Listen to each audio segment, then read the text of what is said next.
Olá, está começando mais um diálogo automotivo e hoje nós vamos falar de digitalização no varejo, especialmente no pequeno varejo, que está muito presente no mercado brasileiro de autopeças. Fique com a gente.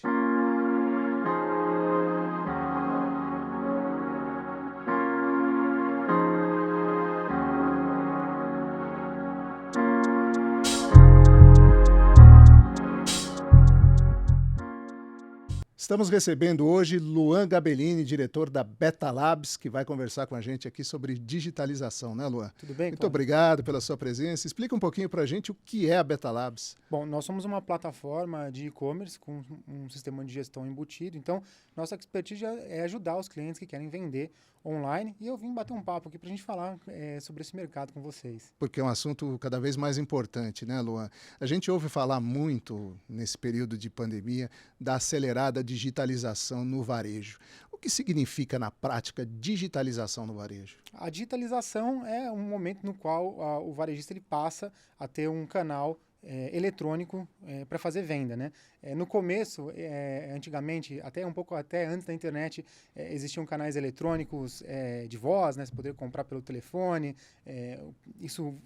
A internet foi evoluindo, né? Os computadores chegaram, a velocidade foi aumentando e isso foi primeiro para o computador e agora está na palma da mão do cliente. Então, a digitalização é colocar o teu produto de forma acessível para o maior número de pessoas, né? A gente está falando de aumentar o público consumidor e gerar facilidade, né?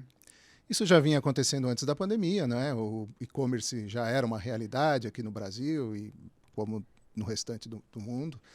Mas, justamente por causa da pandemia, em muitos setores de varejo, felizmente não no varejo de autopeças, mas diversos outros, houve o fechamento das lojas, o que acabou gerando uma necessidade muito grande dos varejistas de implementarem as soluções de comércio eletrônico, né?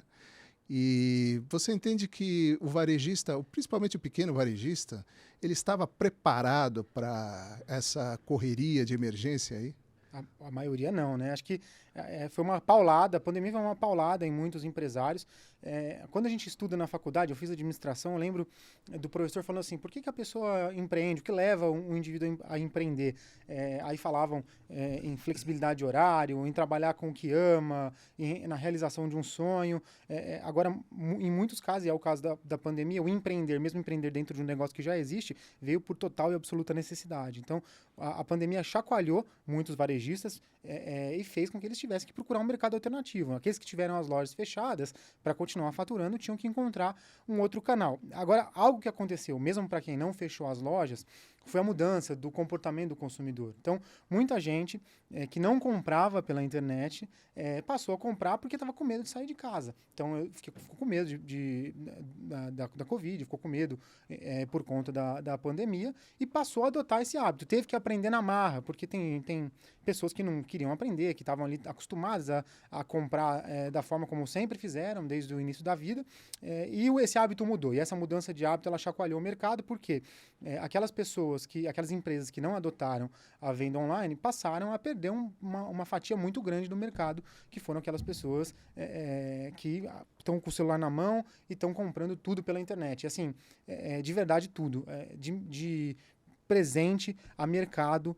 Hoje em dia as pessoas estão habituadas a utilizar um aplicativo de celular ou um site, né, na internet para fazer esse pedido. Você com certeza começou a empreender muito cedo, né? Como é a jornada do jovem empreendedor no Brasil? Olha, o Brasil é um país muito desafiador. Eu comecei cedo mesmo. Logo que eu me formei, eu trabalhei no mercado financeiro, fiquei mais ou menos um ano no mercado financeiro e logo saí. Na verdade, eu fiz aquela história do empreendedor que começa part-time, sabe? Então, eu estava no mercado financeiro, mas eu comecei ali com uma empresinha de software, que já chamava Beta Labs, né? E conforme a empresa foi crescendo, chegou um momento que eu tive que sair. Eu tenho um sócio que montou um negócio comigo. Primeiro eu saí do meu emprego, depois ele saiu, e aí nós continuamos tocando, nós passamos a tocar a empresa como negócio principal, né? Naquela época, quando eu comecei, 10 anos atrás, o mercado não era tão abundante com fundos de investimentos, as coisas que a gente vê bonitas hoje, né? Era um negócio complicado, porque você tinha que fazer a empresa crescer com recurso próprio, dia após dia ali, então não foi muito simples. E fazendo um link, né, com os outros empresários que a gente tem no país, a gente sabe que é um país de estrutura complicada para conseguir recurso, vai pegar um empréstimo, é caro, muitas vezes não é aprovado. Então, a gente precisa ser criativo. E para entrar no digital, já linkando um assunto no outro, é importante ser criativo também. A gente tem que entender, quando a gente empreende, que o caminho que a gente imagina que vai ser o correto, 99% das vezes não é o caminho que vai ser o correto. Então, empreender é errar rápido, a gente fala, e errar barato. Então, faça os testes, faça o balão de ensaio. Está querendo começar a ir para o digital, para não perder o link da conversa, né? Poxa, cria um sitezinho simples ou coloca o produto num marketplace, vê como é que ele se comporta, se vai te dar margem, se não vai te dar margem, quanto é que você tem que investir, para ir encontrando qual é o melhor caminho para o teu negócio. Não tem muita fórmula mágica, né? A fórmula mágica, a fórmula que a gente diz para os nossos clientes e para os parceiros, né? Ou para os familiares, para os amigos que estão começando a querer vender online. Eu bato muito esse papo com as pessoas, porque todo mundo quer falar de online, eu trabalho com isso, então às vezes a gente está num churrasco e esse assunto surge, é inevitável, né? Eu digo, eu não sei o que vai funcionar melhor para o teu segmento ou para o teu tipo específico de produto, porque tem vendas mais técnicas, menos técnicas, você tem que fazer ali o balão de ensaio e encontrar o que vai funcionar melhor. Mas faz um roteiro do balão de ensaio. Então, vou testar marketplace, vou testar um e-commerce mais simples, vou testar uma venda digital também, ou por WhatsApp, porque também é um canal digital, utilizar os aplicativos de mensagem. Você não precisa ficar restrito a uma frente, que é o que a gente chama, com termos bonitos, né, de omnichannel. Então, você tem o físico, você tem o site, você tem o aplicativo, você tem por mensagem, e depois você amarra isso tudo e cria lá a experiência unificada do cliente. Para quem é pequeno, a experiência unificada do cliente é ali o objetivo, a cereja do bolo. E se você fizer muito bem feito e for tendo sucesso, mais sucesso do que fracasso nas suas tentativas, você vai chegar nesse resultado. Mas não queira sair com tudo amarrado. O perfeito não existe, né? Vai ter venda sem margem no começo, vai ter problema com um comprador ou outro que vai receber o produto, vai devolver. O Brasil é um país que tem uma cultura um tanto delicada em relação à fraude. Então, existe aqui uma grande quantidade de tentativas de fraude. Isso pode acontecer com você, você tem que estar preparado, não se desmotive. Então, aprender para estruturar o negócio da melhor forma. Empreender, na minha visão, ir por esse caminho. E no caso do varejo, Luan, existe um desafio logístico grande, né? Porque as lojas físicas, elas estão acostumadas a vender ali para o quarteirão, para o bairro, né? Quando você entra na internet, no e-commerce, de repente alguém pede uma peça, no nosso caso, mas um livro ou qualquer produto que você tem que mandar lá para Manaus, né? Pois é, vamos lá, né? Brasil, país... Assim, logística já é difícil se você estivesse no Japão. Agora, o Brasil é um país de extensão continental, né? A gente tem um tamanho de continente aqui e vamos combinar que a nossa infraestrutura rodoviária, por exemplo, e ferroviária, menos ainda, já não é muito desenvolvida. No entanto, o legal do empreendedorismo é que ele ocorre em todos os cenários. Então, quando a gente olha para esse mercado 10 anos atrás, você tinha um leque de soluções logísticas. Hoje, você tem outro. Tem mais empresas, tem mais soluções. Então, é difícil. E o mais difícil hoje é encontrar qual a alternativa mais rentável. Mas hoje você tem muitos operadores logísticos e a tendência é que isso aumente cada vez mais, porque é um mercado que ninguém vai deixar de aproveitar. Tem muita transação no e-commerce, vai ter muita empresa para entregar. E agora o desafio do lojista é encontrar qual vai ser o parceiro que vai entregar com um prazo bom, que vai entregar com uma qualidade boa e que vai dar um custo competitivo. Se por acaso você entender que por teu tamanho de produto, por teu volume de produto no início, você precisa restringir um pouco o seu mercado, não tem problema. Porque no e-commerce também você, quando vai trabalhar a divulgação, vamos pensar numa pessoa que tem uma loja virtual dela, não está dentro de um marketplace.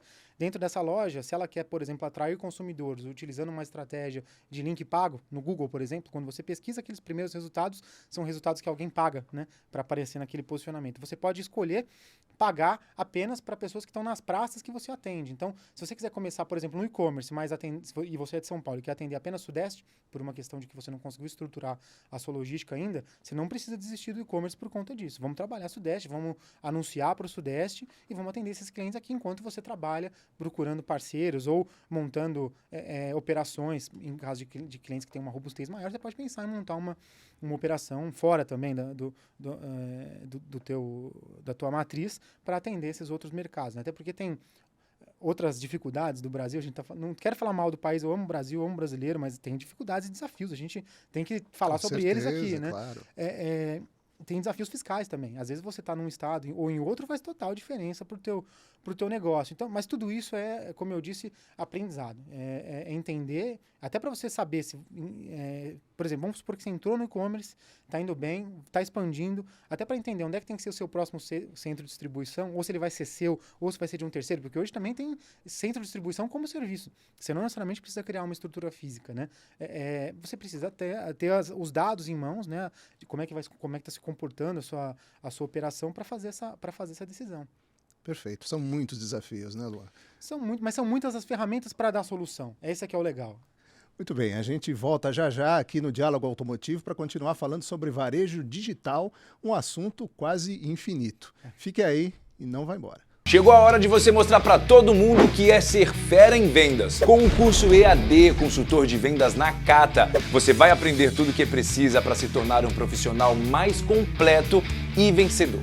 Descobrindo tudo sobre autopeças e técnicas que vão te ajudar a conquistar mais clientes. Além de dar um up nas vendas, você também vai ser mais valorizado pelo mercado. É rápido, fácil, objetivo, gratuito e com certificado. Não perca tempo, faça agora mesmo o curso EAD Consultor de Vendas Nakata e transforme suas vendas.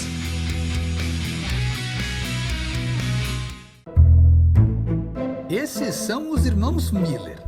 A loja de autopeças do dono dele estava indo de mal a pior, mas foi só comprar amortecedores Cofap que os Millers finalmente subiram na vida.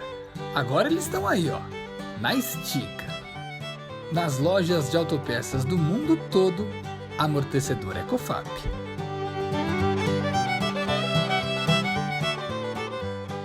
Estamos de volta com o Luan Gabellini do Diálogo Automotivo, diretor da Beta Labs.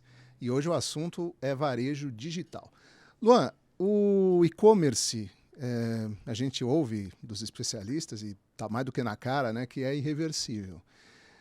O varejo de autopeças, ele vende um produto que não é um produto aspiracional, é um produto técnico. Geralmente você compra porque você está com um problema no carro, né? Mesmo com este perfil, você entende que o e-commerce é irreversível e é obrigatório para o varejo de autopeças? É irreversível e, assim, esse desafio é um desafio de outros segmentos, não só do segmento de autopeças, né? E o que acontece, né? Os empresários que trabalham com e-commerce, os empreendedores e mesmo os marketplaces, né? O ecossistema, né? Eles têm seguido certas tendências para tentar amenizar esse problema, né? O primeiro é uma geração de conteúdo mais completa. Então, quando você entra para comprar um item, você vai ter uma abundância de informações muito grande para tentar primeiro resolver o seu problema sozinho. Então, o máximo de dados do produto, o máximo de fotos vamos pensar aqui no mercado de autopeças, o máximo de dados sobre aquela peça, o máximo de fotos e das dimensões daquela peça, dos materiais de fabricação. Isso já ajuda, por exemplo, o comprador a entender se aquele produto é para ele ou não. Pode ajudar. Caso isso não seja o suficiente, hoje é muito importante o que a gente fala de personalização no e-commerce no atendimento. Então, o que acontece? A loja precisa oferecer um canal para que o cliente se comunique. Então, pode ser que a tua venda não seja assim, sem nenhum, vamos colocar isso como uma barreira, uma dúvida do cliente, né? O ideal é que o cliente clique no anúncio ou clique lá no jogue a peça no Google, entre no teu site, coloque no carrinho e feche o pedido. Isso seria lindo, sem nenhuma intercorrência. Mas se ele tiver dúvida, você precisa dar para ele fácil acesso à resolução dessa dúvida. Aí você tem mecanismos, você pode usar. Primeiro, o mais básico, um ser humano no caminho, com um botãozinho de chat ali que você pergunta sobre aquele item. Então, quando o atendente do outro lado já sabe em qual página, olha como é a tecnologia, né? Quem está falando com o comprador já sabe em qual página ele está, já consegue ver por quais páginas ele passou antes, então já ajuda a entender um pouco o que a pessoa está procurando, e textualmente ali pode dar as informações necessárias para que a compra seja fechada. Se não for possível resolver pelo chat, você pode dar outros canais. O WhatsApp é um bom canal. E hoje em dia, com voz, você também consegue resolver dentro do WhatsApp. Com o WhatsApp, uma pessoa consegue atender várias ao mesmo tempo. diferente de uma ligação telefônica. Agora, o televenda ou o teleconsulta, né? Porque às vezes a maioria das vezes hoje em dia, a pessoa entra em contato pelo telefone e não fecha no telefone, acaba voltando e fechando pelo site. Até por uma questão de segurança, dos dados de cartão de crédito, dados pessoais, né? É melhor que isso seja feito de forma encriptada, aproveitando a segurança que o website já tem, mas também é uma outra forma de mitigar esse problema da venda mais técnica, né? São desafios, e assim, o empreendedor que pensar numa solução ainda mais completa ou melhor do que essa, vai sair na frente em relação aos concorrentes. Então, a ideia o negócio é ficar antenado e pensar conforme você vai vendo como as demandas vêm, entender a melhor forma de resolvê-las, pode te gerar um diferencial competitivo, né? Uma dúvida que surge para o empresário do varejo é a loja própria, não é? O e-commerce próprio, ou o marketplace. A gente conversa com varejistas e em muitos casos, quando foi feita a opção pela loja própria, foi necessário criar uma estrutura grande, inclusive tratando até como um outro negócio, em muitos casos, né? Você precisa ter estrutura, precisa ter profissionais, você precisa ter uma logística muito eficiente para administrar o estoque da baixa e etc. E, por outro lado, o marketplace simplifica tudo isso, porém você está lá no meio da concorrência, né? Qual é a melhor solução?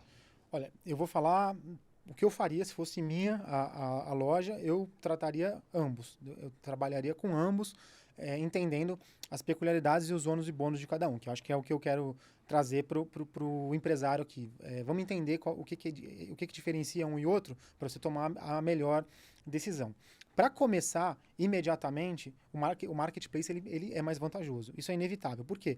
O marketplace ele te entrega o tráfego, ele te entrega o público. Então, você está do lado do teu concorrente, é um fato. Você vai perder um pouco de margem por conta disso, porque você vai ter que só vai vender se tiver um preço competitivo, você não vai vender com muita margem, mas ele vai te trazer o tráfego, a pessoa já vai procurar dentro do marketplace. Vamos falar aqui de um marketplace, por exemplo, o Mercado Livre.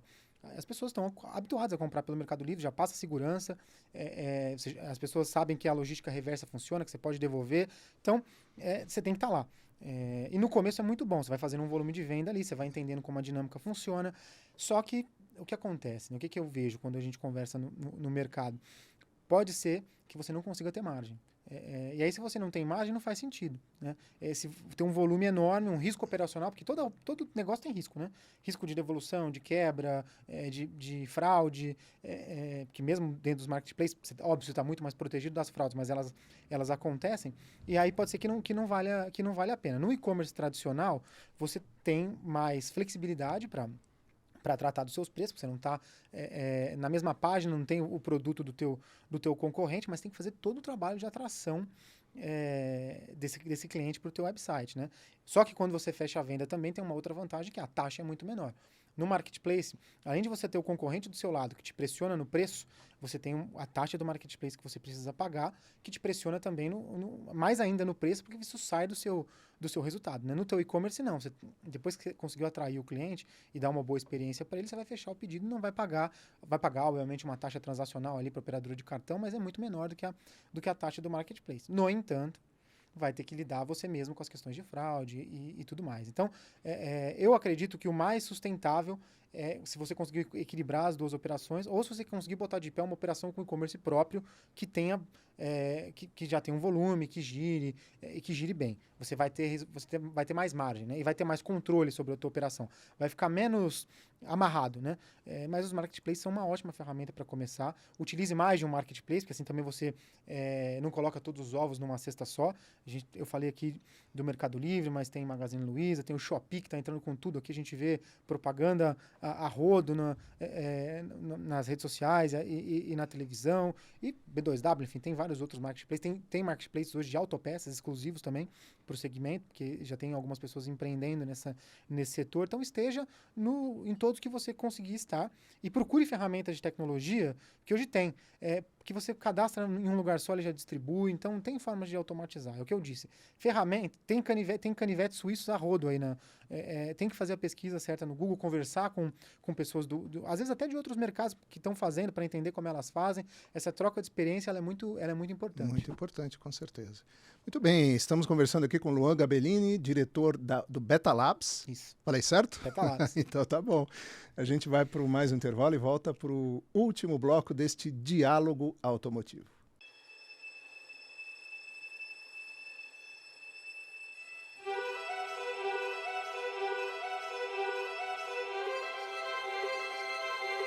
Um dia, seres humanos e máquinas encontrarão a sintonia perfeita. Veremos linhas de montagem cada vez mais inteligentes. Tudo será testado, e um dos mais complexos laboratórios do mundo vai ser no Brasil. Um dia, inovação será o principal produto de um fabricante de filtro. Viveremos muito mais com olhos no futuro do que em conceitos do passado. Um dia, uma das mais avançadas fábricas de filtros do planeta será brasileira. E os padrões que ela criar vão inspirar o mundo todo. Este dia já chegou na TechFil.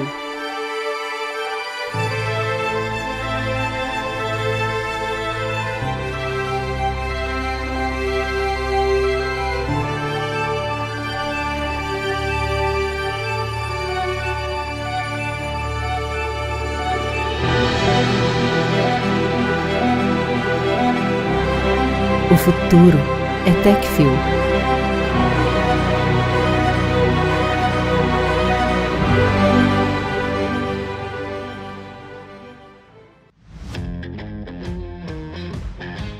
Para qualquer viagem, qualquer motorista, qualquer carro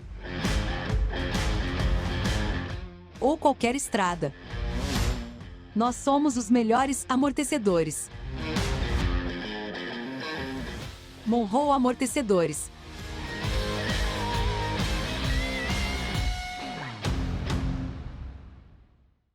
Estamos de volta com o Diálogo Automotivo, hoje conversando com Luan Gabellini, diretor da Beta Labs. Luan, quais são os principais erros que o varejista, especialmente o pequeno varejista, aquele mais conservador, quais são os principais erros cometidos nesse processo de digitalização? Essa é uma boa pergunta. O que acontece, né? Esses erros que o varejista comete no online são erros que ele comete no offline também. Qual que é o principal erro que a gente percebe com os clientes que estão iniciando? Falta um pouco de conhecimento da operação para gerar indicadores. O que são esses indicadores? Quanto custa para cada coisa que acontece dentro do e-commerce para conseguir operar de forma sustentável? Então, por exemplo, o empresário ele entra no marketplace, começa a vender, não calcula o preço que ele tem que vender em função da taxa, em função do frete, em função dos riscos que ele está correndo e começa a vender sem margem. Esse é um dos erros, né? Então, vender e não conseguir ter lucro com essa venda, acontece muito. A pessoa entra na empolgação de fazer volume e se você é pequeno, se você é grande, fazer volume faz todo sentido. Temos empresas que fazem essa estratégia para comprar mercado, né? Agora, estamos falando de empresa pequena, você tem que ser sustentável. Então, tem que entender esses custos para entender se a sua venda está sendo rentável ou não. Esse é um erro. A segunda é não conseguir fazer a venda e desistir. Porque, vamos combinar, não é fácil. Você está entrando num segmento novo, cadastra lá o produto no marketplace, eu coloco um e-commerce no ar, passa uma semana você não vende nada, passa 2 semanas você não vende nada, aí você vai voltar a olhar pro físico, que é o teu ganha-pão, e vai esquecer do online. Então, desistir rápido também é um erro. Porque pode ser que você tenha cadastrado aquele produto de forma equivocada, ou que aquele produto não tenha o volume de busca que você espera, que você imaginou que ele tivesse. Então, ou você cadastrou um produto que tem um volume muito grande, mas tem um volume de gente muito grande vendendo aquele produto também. Então, para você começar a testar, cadastre um sortimento relevante. É claro que você não vai conseguir colocar tudo que você tem no seu físico no online, porque isso de uma vez, né? Porque isso leva tempo. Mas escolha mais de um produto, né? E faça testes, cadastre em marketplaces diferentes. Se você criou um e-commerce, estude sobre a atração de novos clientes. Tem algumas coisas como link patrocinado, a gente fala AdWords, né? Porque a maioria dos links patrocinados estão no Google ou o Facebook Ads, né? Estão ali no Meta, Instagram, Facebook, etc. Tem um monte de material para quem quer aprender isso. Você coloca no YouTube, tem assim, gente explicando, assista esses conteúdos e busque entender o que você está fazendo. O principal problema é falta mesmo de conhecimento ou falta de perseverança, né? Não pode desistir, é difícil, mas está aí o mercado. A gente está falando de um mercado que mais cresce, né? Todo mundo conhece alguém que está vendendo bem pelo e-commerce, você não vai ficar de fora, né? Só que não vai acontecer da noite para o dia. Não é aquele sonho que às vezes a gente começa a procurar, a consumir conteúdo, né? Até em podcasts, né? Que as pessoas vão lá e contam como se fosse o cara esfrega a lâmpada assim, tá vendendo 1 milhão por mês. Não é. É uma construção e cada história é uma história. Né? A história de sucesso da outra pessoa tem que servir para te inspirar, mas com certeza não vai ser seu caminho. Seu caminho vai ser diferente. Perfeito. Bom, você falou em sonho. O sonho do varejista é fidelizar cliente, né? Entre outros. E isso no varejo físico é mais fácil, até por uma questão geográfica, né? Você frequenta as lojas ali perto de onde você mora, de onde você trabalha. E no caso específico do varejo de autopeças também existe uma questão muito forte de relacionamento, porque o mecânico, que é o principal cliente da maioria das lojas, ele tem um relacionamento em geral com o balconista, bastante próximo, mas isso no varejo digital se perde, não é? Como é possível fidelizar o cliente no varejo digital, no e-commerce? Eu venho de uma escola de relacionamento com o cliente que eu acho que mesmo o digital precisa ter o relacionamento pessoal. Esse é o primeiro ponto. Eu acho que a gente não pode perder o hábito de ligar para os clientes, a gente não pode perder o hábito de fazer ações proativas para os clientes que são relevantes. Então, lá no meu negócio, por exemplo, não tem nada a ver com autopeças, mas as pessoas montam e-commerce, estão absolutamente acostumados a tratar por e-mail, pelos nossos sistemas internos, mas a gente sempre gosta de ligar e entender o que está acontecendo com aquele cliente. Tem um custo? Tem, mas é um investimento e muitas vezes a gente consegue, por exemplo, que o cliente faça uma renovação ou indique a gente para um outro cliente por conta desse relacionamento. Então, o primeiro ponto mesmo no e-commerce, eu não perderia o relacionamento. É claro que é impossível ligar para todos os clientes ou fazer ações proativas com todos os clientes, mas tem um monte de ferramenta de relacionamento com o cliente para que você mande um WhatsApp, para que você mande um e-mail, uma mensagem e trate com aquele cliente. Outra técnica que as pessoas usam, aí vamos para técnicas que são utilizadas, né? Outra técnica é a técnica de você ofertar um cashback ou uma pontuação para que o cliente utilize em compras futuras. Então, aquele mecânico vai comprar com você porque ele vai tendo um bônus ali e depois ele usa isso para ter uma espécie de margem para a oficina dele. Quando ele compra uma peça, ele economiza um pouquinho e consegue ganhar aquilo ali como margem para ele. Agora, tem técnicas que a gente pode começar a pensar que são técnicas, inclusive financeiras. Se você quer mesmo criar um relacionamento com aquele cliente, você pode começar a dar crédito para esse cliente, por exemplo. E dando crédito, óbvio, né? Dar crédito é risco. Não estou falando aqui, saia dando crédito para todo mundo, seria irresponsável. Mas uma forma de você fidelizar, que acontece no balcão, é dar crédito. Ó, leva essa peça aqui, junta um pool, depois você me paga. No e-commerce, isso pode ser feito com a tecnologia adequada. Óbvio, você não vai conseguir fazer isso dentro de um marketplace, mas é super vantajoso para você fidelizar uma oficina inteira e faturar para ele depois D mais 30, D mais 15. Já vai fazer com que ele compre na sua loja e não na do concorrente. Claro, tendo todos os controles, né? E fazendo a devida análise de crédito desses clientes, sabendo que quando você dá crédito, você vai ter um pedaço que é default, né? A pessoa não vai pagar, risco de crédito acontece, mas também é uma forma de se fidelizar. Não é todo mundo que tem cacife, por exemplo, para dar crédito, ou consegue fazer a análise correta do cliente para dar crédito, mas isso pode acontecer no e-commerce também. O cliente fecha o pedido a pagar, você faz a análise ali, aprova ou não aprova, e essa também, na minha visão, é uma alternativa para a fidelização dentro do e-commerce. Mas tem várias outras ferramentas de CRM, de relacionamento, de bonificação, de indicação. Então, você dá um cupom para aquela oficina que você indica para outra, ele gera uma receita. Então, eu indiquei aqui para o outro mecânico, meu amigo, e quando ele compra no e-commerce, eu ganho um pouquinho também. Tudo isso vai ajudando a manter o cliente mais próximo do teu negócio, né? E tem várias outras ferramentas. Hoje em dia, os processos envolvendo tecnologia, eles avançam de uma forma muito rápida, porque a tecnologia também evolui muito rapidamente, né? Principalmente quando a gente fala do universo digital, eletrônico. A gente viu em janeiro, aqui no Big Show, lá em Nova York, que é o maior evento de varejo do mundo, uma intersecção entre o varejo e o metaverso, né?